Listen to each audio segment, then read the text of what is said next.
The contact return came back wrong. Not wrong in a way I could name immediately. It took 17 seconds, which is longer than it should have taken me to notice, because the return profile was so outside any category in my experience that my mind simply declined to process it as an anomaly at first. It looked like data. It had the shape of a valid contact return. The numbers were coherent: mass, velocity, thermal signature, emission spectrum. And it was only when I looked at the classification column, which should have auto-populated from the archive match, and saw it blank, that I understood something had gone wrong. The column is never blank. In 31 years as a lector in the Vreth Conclave's archival fleet, I had seen that column populated with everything from ice rock drift to the wreckage of civilizations we had absorbed so thoroughly that their hulls carried only trace metals and our own administrative stamps. I had seen it classify things that did not want to be classified. The archive does not fail to match. The archive contains 9,000 years of accumulated contact data, every hull profile, every engine signature, every weapon's emission from every species in the accessible volume of space, and it produces a match or it produces an error code. It does not produce a blank. I flagged it manually and ran a second pass. The second pass took 11 seconds and came back with the same blank column and a new line beneath it, in the amber warning color that the system uses when it wants to communicate something without committing to alarm status. Configuration unknown. Nearest partial match. Hull class deprecated. Archive reference 7,441 years prior. No current fleet equivalent identified. I sat with that for a moment. 7,441 years. I pulled the reference. It was a fragment, a partial hull profile captured by a long-range survey drone during what the archive classified as an early contact survey of the Orth cluster, before the Vreth Conclave had formal presence in this volume of space. The fragment was not detailed enough for weapons classification. It showed a hull, elongated, dense, with an engine profile that the survey drone's instrumentation had apparently been too primitive to characterize accurately. The archive had assigned it a provisional species tag based on the emission spectrum, and the species tag read Terran Federation, and beneath it, in the annotation field that archivists are supposed to keep current, in notation that had not been touched in 9,000 years, it read, Pre-contact, dormant. Threat classification, negligible. No follow-up survey completed. 9,000 years. Someone 9,000 years ago had looked at a human ship, decided it was not worth a second look, and left the entry to sit. I should have escalated immediately. Standing protocol for a configuration unknown contact return is to flag the fleet commander, suspend operations in the contact zone, and wait for classification before proceeding. I know that. I have administered that protocol myself, from the other side of the desk, in the form of citations to junior lectors who failed to follow it. The correct action was to notify Fleet Commander Sarath Voss and allow the tactical staff to respond. Instead, I sat there for 40 seconds reading a 9,000-year-old archive entry about a species that no living member of the Vreth Conclave had ever formally encountered, trying to decide how to explain to Sarath Voss that our instruments had flagged a contact that matched nothing built in the last 7 millennia. When I finally opened the command channel, the contact was closer. "Fleet Commander," I said, "we have a contact return I cannot classify."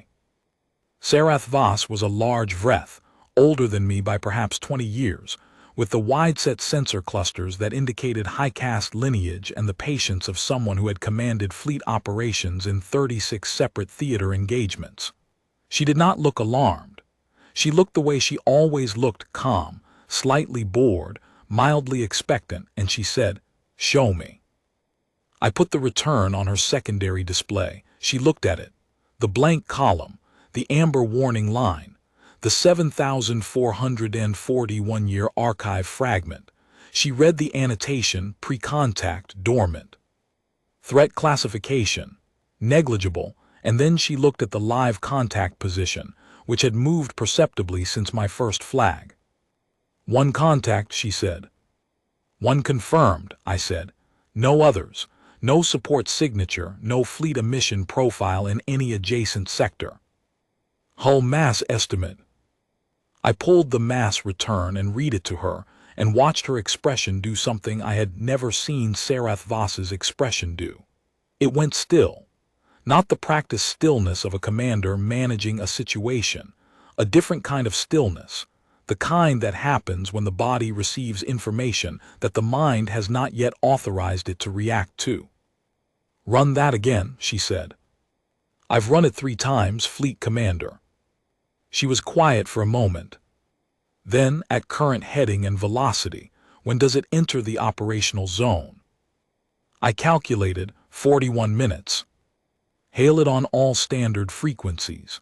Conclave identification, formal approach protocol, request for IFF transmission and registry identification. Standard contact package."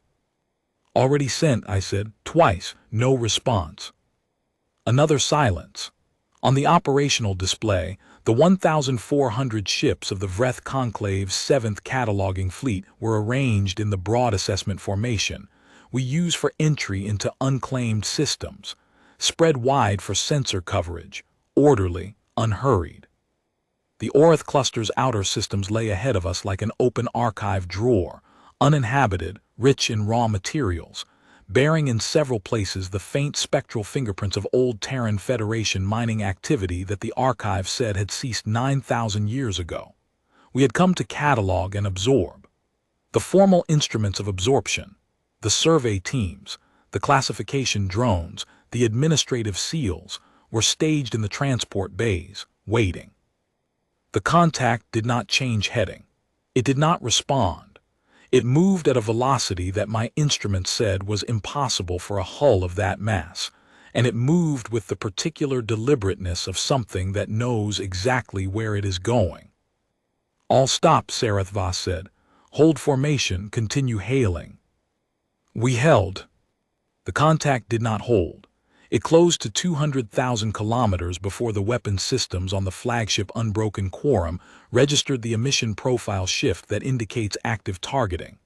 The tactical officer, a young lector named Quesith on his second tour, reported it in a voice that he was working hard to keep level. "Commander, the contact has gone to active weapons status, targeting emissions across the full combat spectrum. I'm reading." He stopped. "Reading what, Lector Quesith?" Sarath Voss said. "I'm reading weapons systems I cannot classify," he said. "Multiple arrays.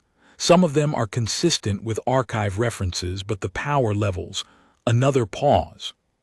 "The power levels don't match any weapon I have a classification for." I was already back in the archive, running cross-references on the Terran Federation entry, trying to find anything in the 9,000-year gap that would tell me what that hull was carrying. The archive gave me almost nothing. The Terran Federation entry was sparse, even by the standards of pre-contact civilizations. A handful of long-range survey fragments, a few spectral analyses of their occupied systems from the millennia before conclave expansion reached this volume, and then nothing. A civilization that had occupied a modest cluster of star systems, shown preliminary signs of industrial development, been tagged as non-threatening and pre-contact, and then apparently gone very, very quiet. I had assumed, as the archive assumed, as anyone reading that entry would assume, that they had declined. I was beginning to revise that assumption. "Fleet posture to defensive array," Sarath Voss said. Her voice had not changed. I have always admired that about her the voice does not change. "Escort wings to contact screen. Ordnance to readiness. Do not fire. Do not fire unless fired upon, and do not fire on my authority alone. The contact is one vessel. One vessel does not justify a fleet action."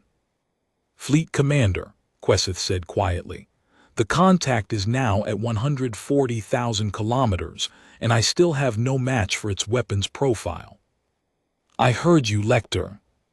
The hails continued. Every conclave frequency, every standard contact protocol, the emergency universal package that carries mathematical and acoustic primers in 37 language families, everything. The contact did not respond. It moved at its impossible velocity toward the center of our formation, and it did not respond, and its weapons remained active, and it did not fire.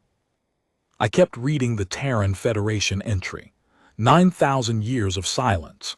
The last notation in the entry was the one I had already seen, threat classification, negligible, and it had been entered by an archivist whose name I looked up and found listed in the historical personnel records as deceased for 6,800 years. 6,800 years ago someone had read that entry, presumably found it satisfactory, and let it sit. I wondered what the human ship could see from 140,000 kilometers. I wondered if they had an archive of their own, and what we were in it. Fleet Commander, the sensor station reported, the contact is decelerating. The room exhaled. It's taking up a position, the sensor station continued.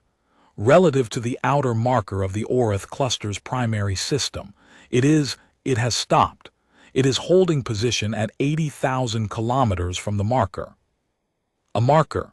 The Vreth cluster's primary system had a marker, a navigational reference beacon, one of ours, placed 18 months ago when we first surveyed this volume. The human ship had stopped precisely 80,000 kilometers from it, facing it, as if it had known exactly where to look. It knows the marker is there, Quesith said, almost to himself. Of course it knew.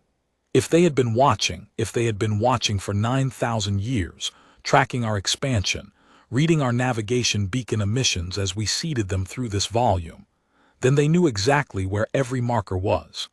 They had known we were coming before we arrived. They had come out to meet us at the edge of what the archive said were the outer boundaries of their old territorial claim, and they had stopped at the edge of it, and they had not fired. They were waiting for something. I put that thought in a locked notation in my private archive file, because I did not want to say it aloud until I understood what it meant. Continue hailing, Sarath Voss said. I want a second analysis of that weapon's profile from tactical and a new mass estimate from sensors. Lector Shess, I want everything the archive has on the Terran Federation, everything, not just the flagged entry, every fragment, every passing reference, every secondary annotation. That is the archive, Fleet Commander, I said. What I've shown you is everything. She turned to look at me directly then. Sarath Voss has remarkable eyes, the dark amber of old amber resin, deep and still, and when she looked at me with those eyes I understood that she was not angry at me, and that she was afraid. Bring me everything, she said again. I brought her everything.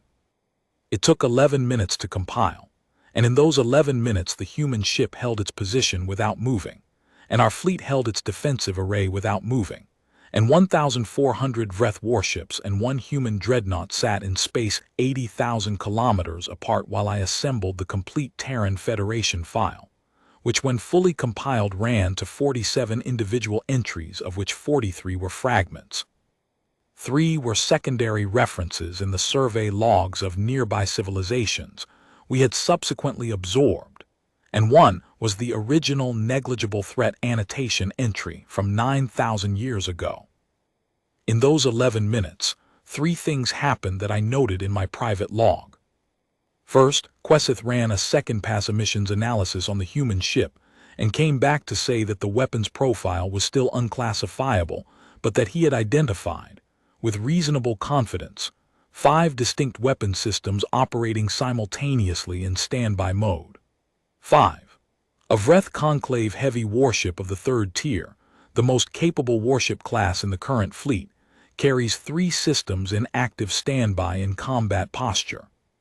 He reported this in the same flat voice he had been using since forward screen 7 went cold, and I did not ask him to elaborate because there was nothing useful to say about it. Second, one of the communication officers reported that the human ship was broadcasting on a frequency that was not in the standard contact protocol bank, a frequency that our instruments recognized as having been active in this volume of space, very faintly, for approximately the last 400 years, previously attributed to instrument drift and cosmic background interference. 400 years. The ship had been in communication range, or something had for 400 years, and we had logged the signal as noise. Third, I checked the mandatory review notification system and found that the mechanism for generating 3,000-year review alerts for per-contact dormant entries had a configuration error that had been present for an unknown period. The mechanism had been generating the notifications correctly. They had been routing to an administrative inbox that had been unassigned since a reorganization of the archival staff 600 years ago.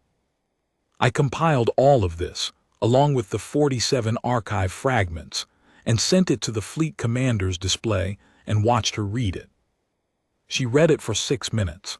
Then she said, "This is all they gave us, 9,000 years of entry, and this is all." Yes. They've been in the archive for 9,000 years, and we have 47 fragments, 43 of which are partial contact returns from survey passes, I said. The signal-to-noise ratio on most of them is low enough that they would not normally be retained as valid entries. An earlier archival review should probably have consolidated them. She looked at me again. 43 partial contact returns, she said slowly, in 9,000 years, from a civilization that we currently have sitting 80,000 kilometers off our bow. Yes. How large was their claimed territory? I pulled the boundary assessments from the archive fragments, cross-referenced the spectral fingerprints from their mining sites, and produced the best estimate I could. I showed her the display.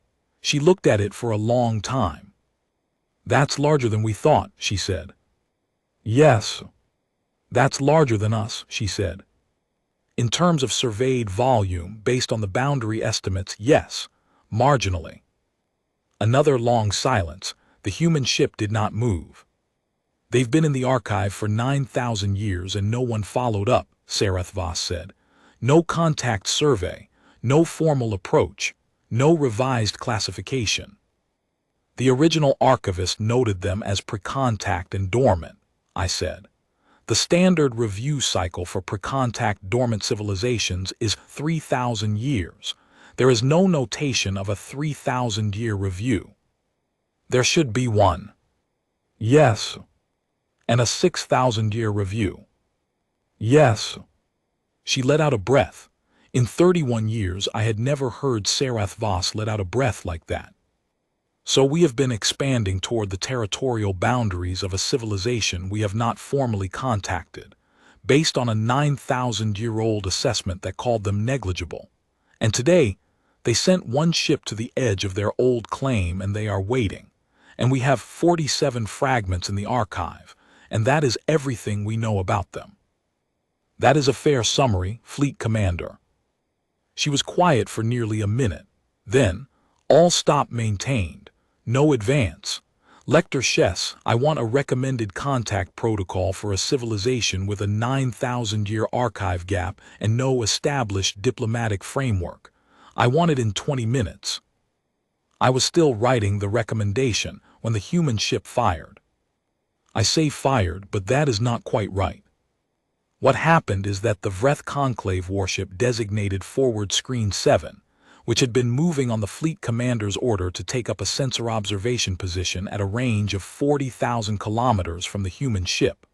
Closer than I would have chosen in retrospect, closer than anyone would have chosen in retrospect. Registered a targeting lock, transmitted a contact alarm, and then went silent. Not an explosion, not a debris field. The silence was the wrong kind, the silence of a ship that has had its power systems neutralized so thoroughly that there is nothing left to make noise. The thermal signature dropped to background in under a second. The mass return remained consistent with the ship's full structural mass, which meant it was still there, intact, cold. One moment a functioning warship, the next a dark hull drifting on its last momentum. "Forward screen 7 is down," Queseth said. His voice had gone very flat. "No distress signal, no explosion, no debris. It's cold." "Tactical assessment," Sarath Voss said. "Single engagement, duration under 1 second. I have no matching weapons profile in the archive." He stopped. Then, "Fleet Commander, I need to revise my earlier statement about the weapon systems. I said I couldn't classify the power levels. I can now give you a lower bound based on what they did to Screen 7. The lower bound is outside the range I was trained to consider operationally relevant."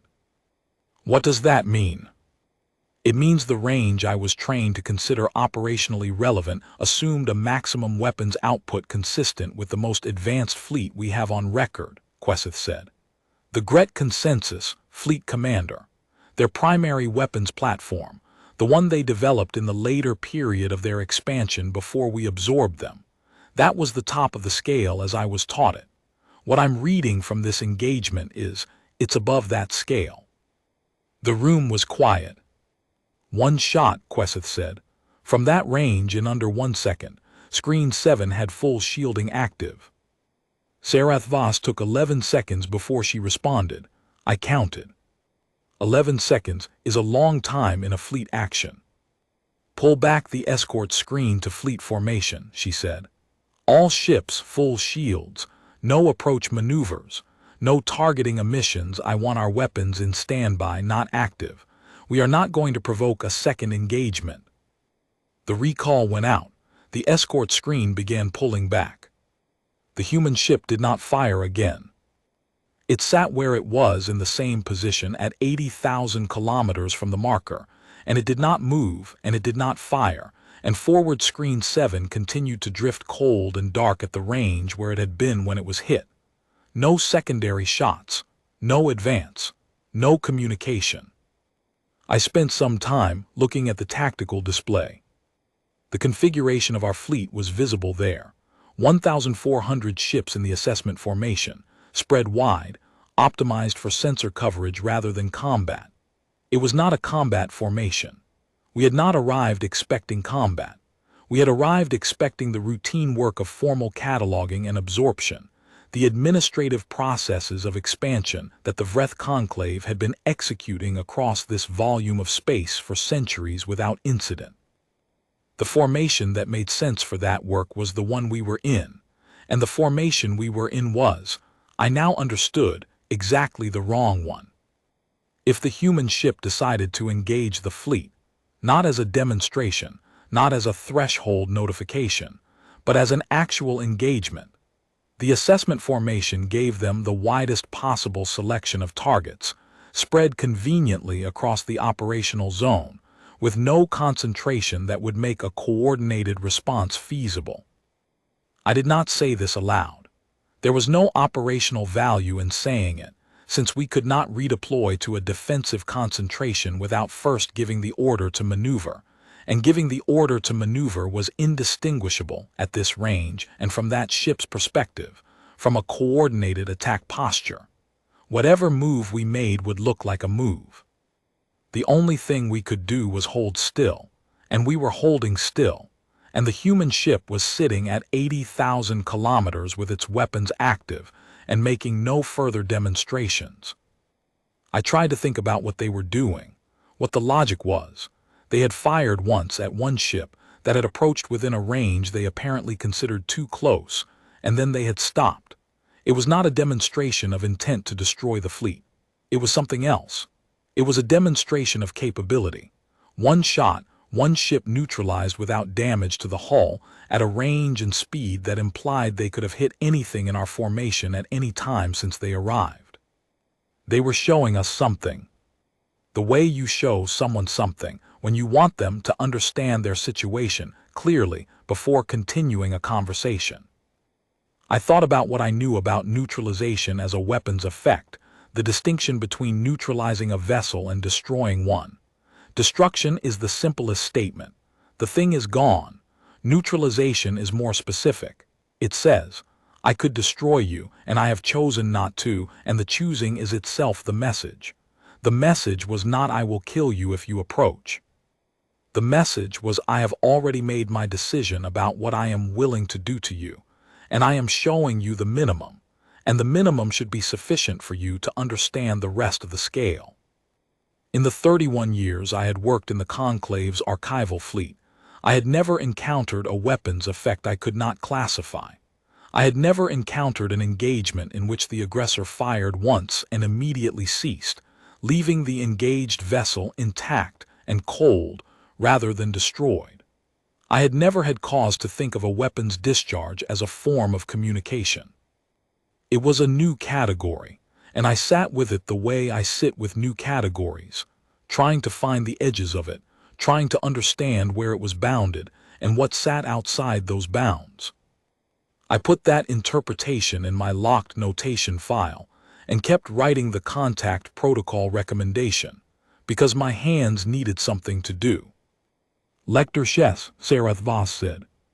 Fleet Commander, what is your assessment? It was not a question with a question mark. It was a request for the thing I had not said yet. I looked at my locked notation file and then I said it. They've been watching us, I said. For a long time, they know our frequencies, they know our protocols, they know where our markers are. They came out to meet us at the edge of their old claim and they stopped there and they waited for us to do something. And when forward screen 7 crossed what they considered a threshold, they demonstrated what crossing that threshold costs and then they stopped. They have not advanced on the fleet. They have not fired again. They are waiting for us to continue the conversation. Sareth Voss was quiet. Fleet Commander, I think they expected us to hail them, I said. I think they have been expecting us to formally contact them for a very long time. I think the 9,000-year-old archive entry is known to them.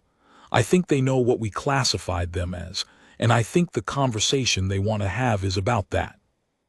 Another silence. Then, you think they're angry. I think, I said carefully, that anger may not be the appropriate frame for a civilization that has apparently maintained surveillance of our expansion for 9,000 years and chose this moment, this specific moment when we arrived at the boundary of their old claimed systems, to respond. Anger is what you feel when something surprises you. I don't think we've surprised them. On the operational display, 1,399 Vreth warships held their formation. One drifted dark and cold at 80,000 kilometers from the human vessel. The human vessel sat at its position and did not move. Open a channel, Sareth Voss said. All frequencies, standard identification and request for dialogue, no weapons language, no classification language, simple identification and request. The channel opened, the signal went out. No response. We waited 4 minutes, no response. Try again, Sareth Voss said. We tried again, no response. They're not going to answer on our frequencies, Queseth said quietly. He was looking at something on his secondary display. Fleet Commander, I'm reading a tight beam transmission from the contact. Directed. Not at the fleet, at the marker. At the navigation beacon, the one that had been placed 18 months ago. They're transmitting to the beacon, Sareth Voss said. To the beacon, yes. I can't decode it, it's not on any protocol I have. But it's directional and it's tight beam, and it started approximately 90 seconds after your second hail attempt. They were not talking to us. They were talking to our infrastructure, to the equipment we had placed in their space.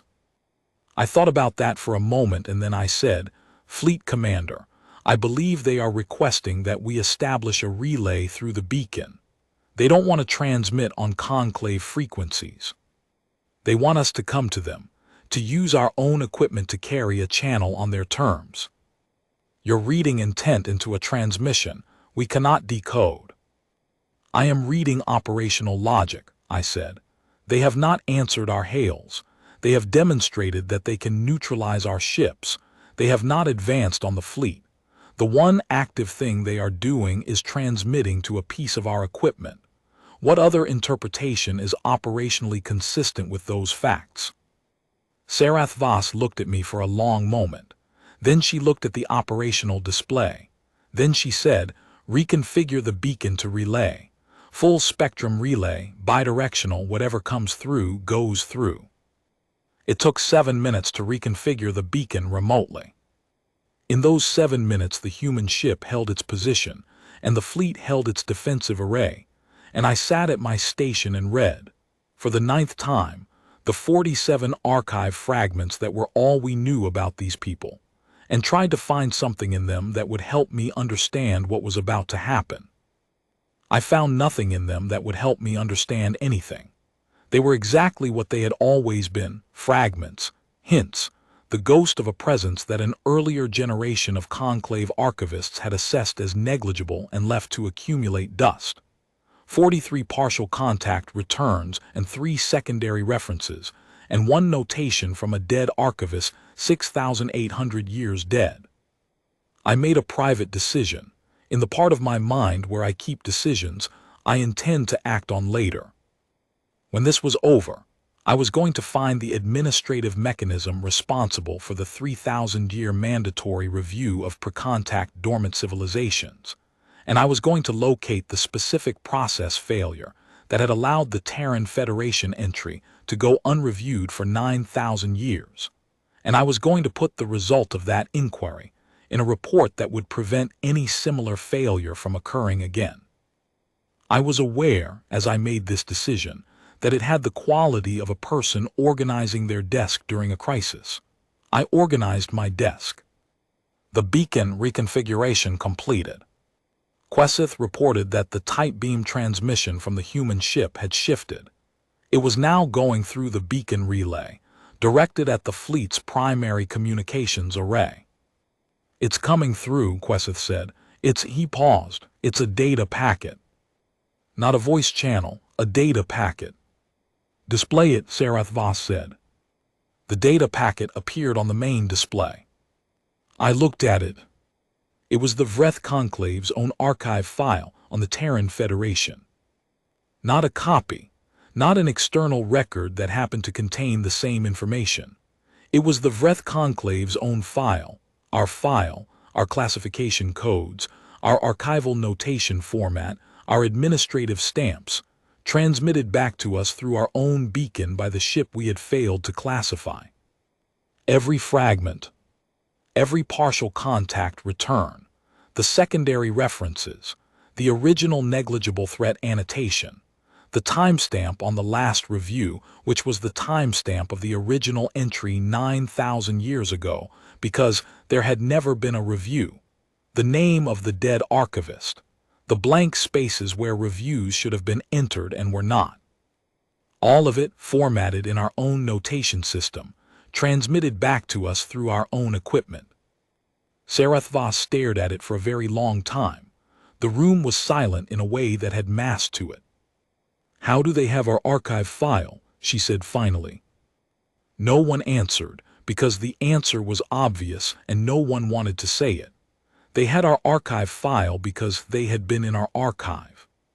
Because for 9,000 years, while the Vreth Conclave expanded through this volume of space, and catalogued and absorbed and classified and annotated and failed to revise the Terran Federation entry, someone on the other side had been watching and reading and building their own record of us. We had an archive entry for them. They apparently had an archive for everything. "Fleet Commander," I said, "I believe they are communicating the nature of the conversation they wish to have." She looked at me. "They are showing us what we failed to do," I said. 9,000 years of an unreviewed entry, a classification based on a survey fragment, a dormant status that was never revisited. They are showing us that they know what we failed to do, and that they have been aware of it, and that they have chosen this moment to make the failure legible. "To what end?" Sarath Voss said.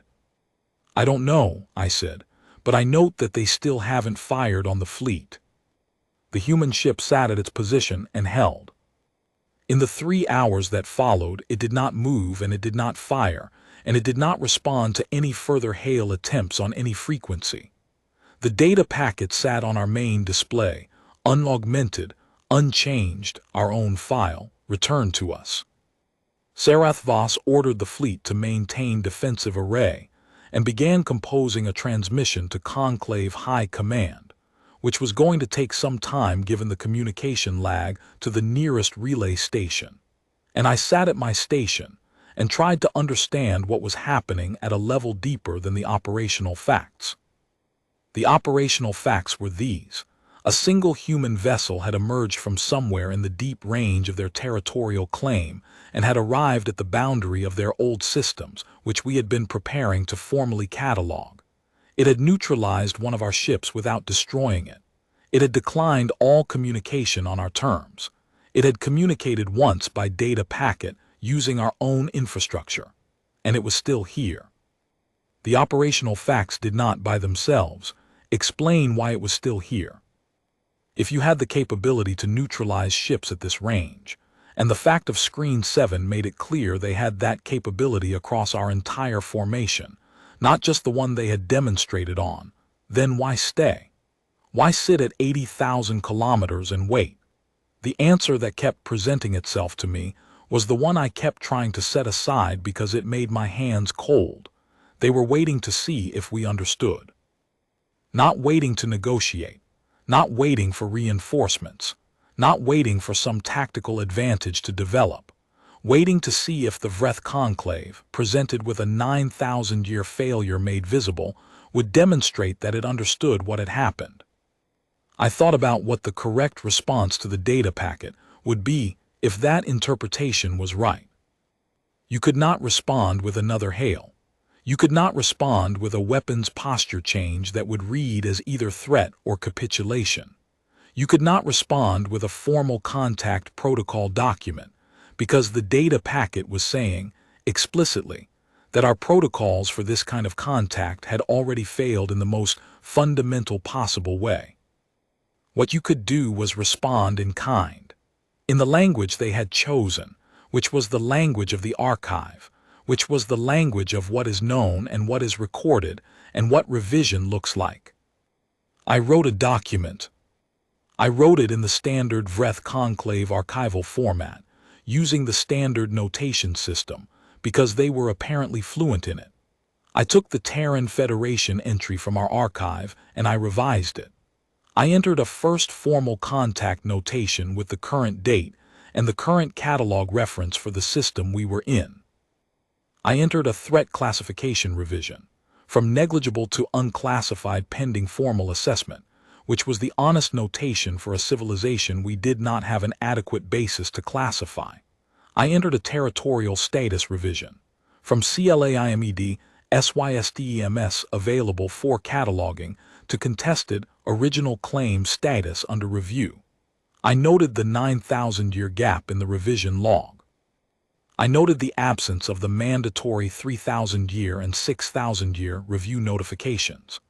I noted, in the responsible party field, that the failure was systemic and administrative in nature, and that no current personnel bore individual responsibility for the gap, which was true, and also the kind of thing you put in an archive entry when you want it to be read as honest rather than defensive. I entered my own name as the revising archivist. Then I asked Quesith to relay the document through the beacon to the human ship. He looked at me, then he looked at the fleet commander. Sarath Voss had been watching me write it. She said nothing for a long moment. Then she said, "Send it." It went through the beacon at 14:38:09 fleet time. At 14:38:52, 43 seconds later, the human ship's weapons systems went to standby. I know because Quesith read it aloud in a voice that cracked slightly on the word standby, and because the tactical display updated simultaneously, and because 312 years of Vreth Conclave Fleet Operations Manual has an entire chapter on what active weapons signatures look like, and how they differ from standby signatures. And for the first time since this vessel had appeared on our scanners, its emission profile, matched the standby chapter rather than the active chapter. The room was very quiet again, a different kind of quiet this time. "No additional transmission," Sarath Voss said. "No additional transmission, Fleet Commander," Queseth said. We waited. The human ship maintained its position. Its weapons were at standby. It had not advanced. It had not retreated. It was doing exactly what it had been doing before I sent the revised archive entry, but with its weapons at standby. And the difference between those two states was the difference between sitting across a table from someone whose hands are under the table and sitting across a table from someone whose hands are on the table. I thought they wanted to see if we could perform the correct action when we were shown what the correct action was. I thought 43 seconds. It took them 43 seconds to read the document, evaluate it, and power down their weapons. I thought they have been waiting for 9,000 years and they were willing to wait 43 more seconds. After 18 minutes, a second data packet came through the beacon. This one was not our own archive file. This one was in a notation format I did not recognize, cleaner than ours, differently structured, with a timestamp system that referenced elapsed time in units I had to calculate to understand. And when I understood them, I sat very still at my station for a moment. The timestamp reference point was not an event in the Terran Federation's history. It was an event in ours.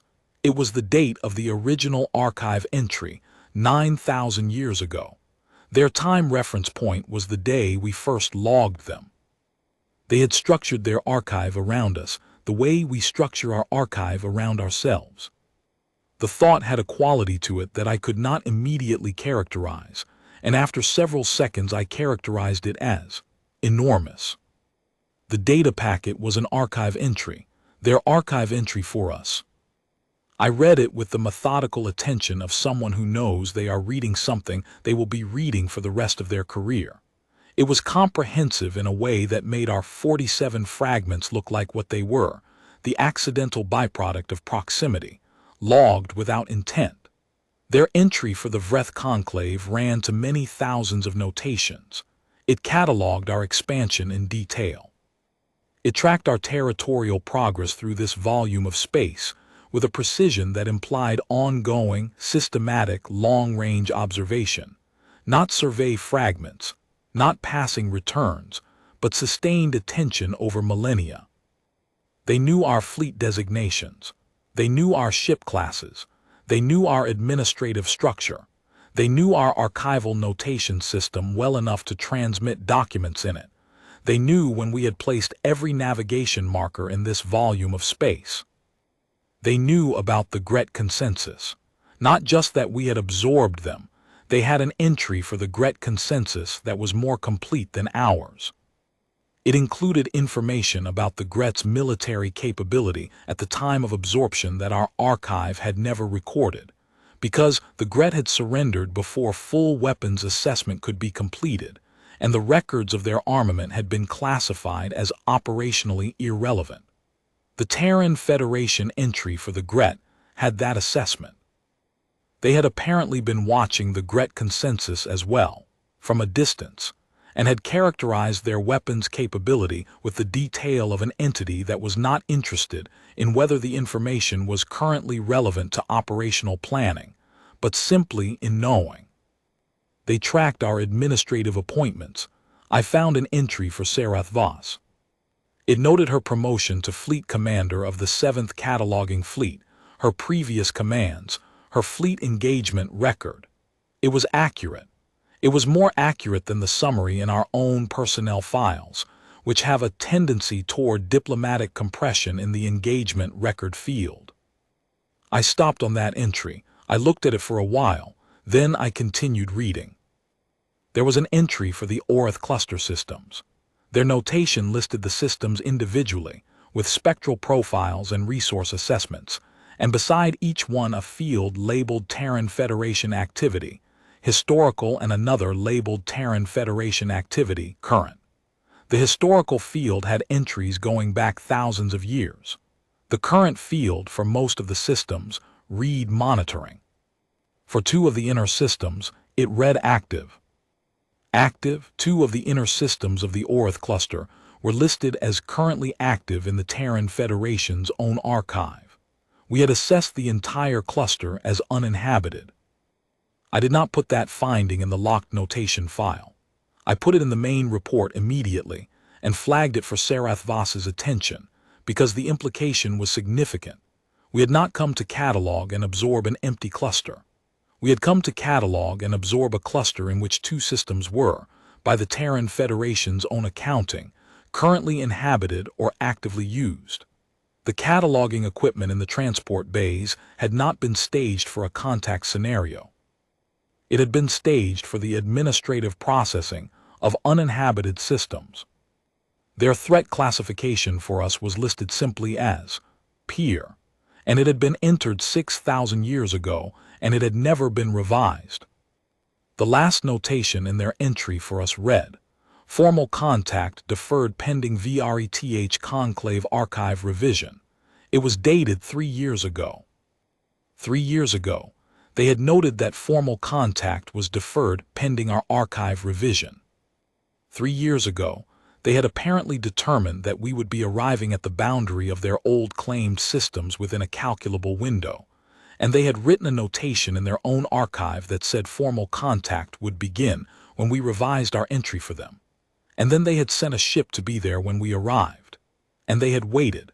And when we arrived, they had shown us our own file. And they had waited 43 more seconds after we sent the revision. And then they had stood down their weapons. I put the packet on the main display. Sarath Voss read it. It took her a long time. She is a thorough reader. When she finished, she sat in the command chair for a while without saying anything, and I sat at my station without saying anything, and the fleet held its defensive array, and the human ship sat at standby with its hands on the table, metaphorically speaking. 6,000 years, Sarath Voss said finally. Yes, I said. They've classified us as a peer civilization for 6,000 years. Yes. And waited for us to classify them. That is what the entry indicates. She was quiet for another while. Then, Lector Chess, what does this mean for the Vreth cluster systems? I had been thinking about that. The cluster's outer systems bear spectral evidence of old Terran Federation mining and survey activity, I said. Our archive classified those systems as uninhabited and available for cataloging on the basis of the 9,000-year-old dormant assessment.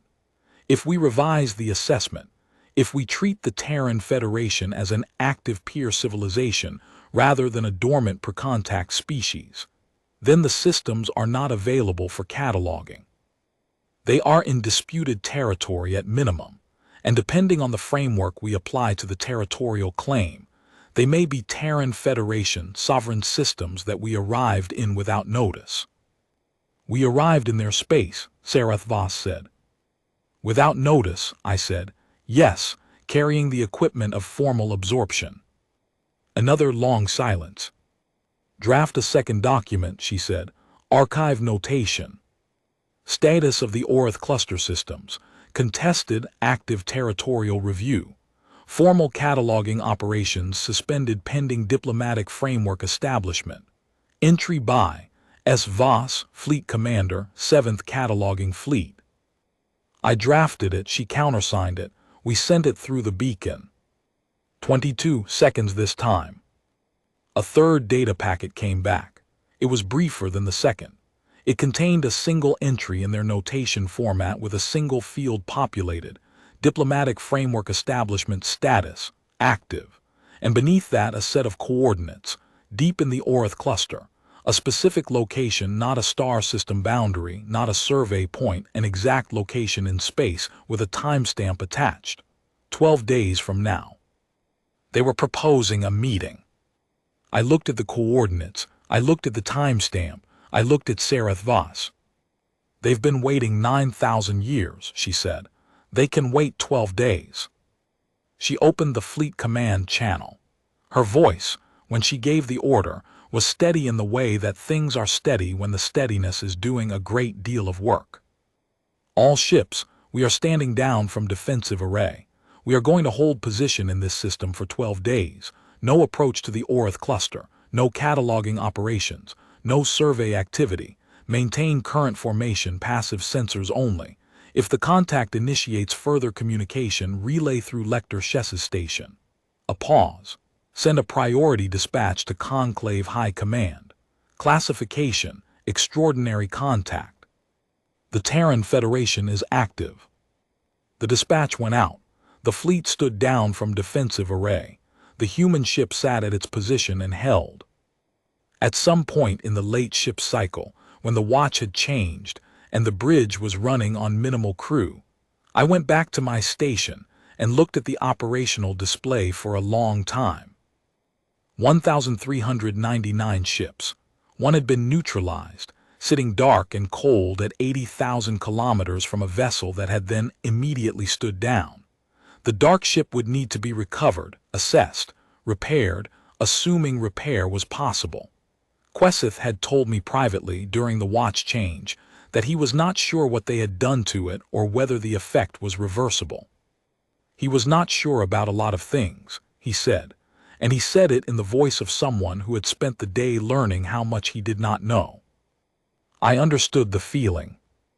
I looked at the Terran Federation archive entry, our entry, the revised one with my name on it now, and I thought about the dead archivist who had written the original 6,800 years ago. I thought about what that archivist had seen. A hull fragment on a survey drone's return. An unfamiliar emission profile.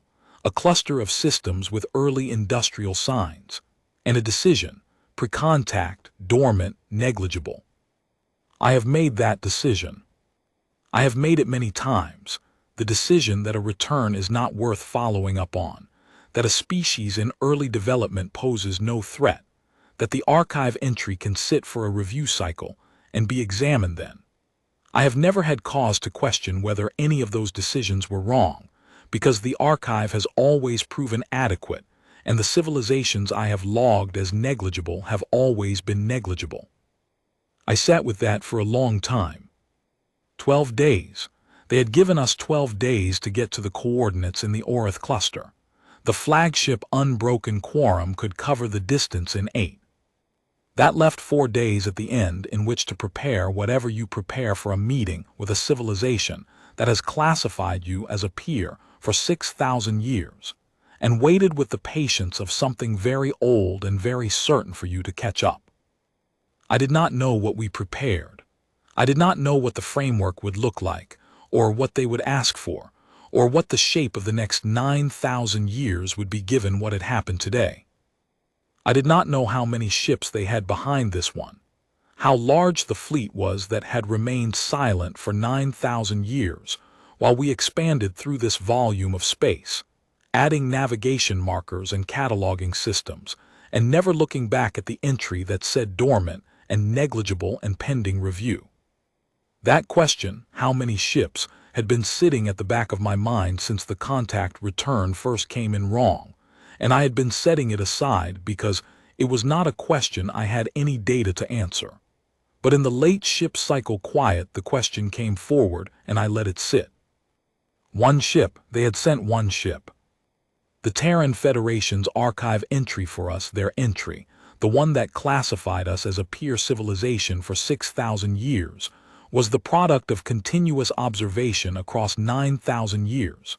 That observation required infrastructure, long-range sensors, relay networks, data analysis capacity, an administrative apparatus capable of maintaining that level of attention across a 9,000-year span without the records degrading, the personnel turning over into confusion, the institutional memory failing the way institutional memory tends to fail across timescales that long. The Vreth Conclave was 9,000 years old, and we had lost the review notification for a single archive entry.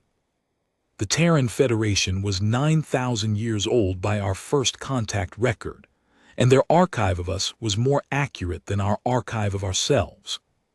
That implied a civilization of considerable organizational stability, considerable scale, considerable resources. And they had sent one ship. I had been thinking about that all day, and I kept arriving at the same place. One ship is what you send when one ship is sufficient. One ship is what you send when the statement you are making requires only one ship to make it. And the question of what to do if one ship is insufficient is not a question you need to consider, because the scenario in which one ship is insufficient is not a scenario that concerns you. I knew what the Vreth consensus had sent the last time they encountered a civilization they judged as requiring a statement. 380 warships.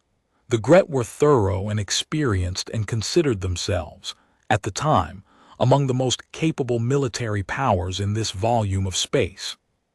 They had sent 380 ships because they calculated that 380 ships was the number required to make a statement that could not be misconstrued. The Terran Federation sent one. I sat with that arithmetic for a while. I knew what the Vreth Conclave had in its military reserve, the warships, the ones that do not carry survey teams and administrative stamps, the ones built for the kind of engagement that precedes absorption when absorption is not voluntary. It is a large number, a number we have historically regarded as sufficient for any contingency in this volume of space. I was no longer certain it was relevant to this contingency. I did not write that in the report, but I kept it. I knew what the vessel was now. I had assigned it a name in my private notes, from the color of its hull in the sensor return, the pale Meridian, a pale weathered dark that was not quite any color the Archive's hull classification system had a term for. It was not a warship in the sense we use the term, something older than that. Something built for a purpose you only need when you have been watching a neighboring civilization expand toward your old territorial claims for 9,000 years, and you have decided that today is the day you stop watching and start communicating. An envoy, the most capable envoy a civilization with 9,000 years of patience had judged sufficient for this occasion. I knew that they had sent one ship. One ship to the boundary of their old claim when we arrived, not a fleet. Not a show of force designed to overwhelm. One ship which had demonstrated precisely, minimally, without excess, what crossing a threshold cost, and then had stopped, and had communicated in our own language, and had waited 43 seconds for a response, and had stood down when the response was adequate. One ship as a gesture. I thought about what a gesture is, and what a gesture means, when the thing making the gesture has apparently spent 9,000 years being patient. I flagged the completed archive entry one more time and read it through from the beginning. 47 original fragments, my revision notation, the threat classification, unclassified pending formal assessment, the territorial status, contested. Then I opened a new field in the entry, the notes field, which archivists use for contextual observations that do not fit the standard classification structure. And I wrote, this civilization has maintained continuous observation of Vreth Conclave expansion operations for a period of not less than 9,000 years. They possess weapon systems beyond current conclave classification parameters.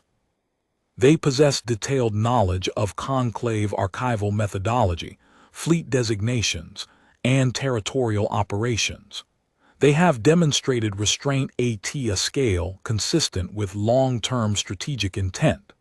The absence of prior contact is not evidence of dormancy. I stopped there. I looked at the last line. The absence of prior contact is not evidence of dormancy.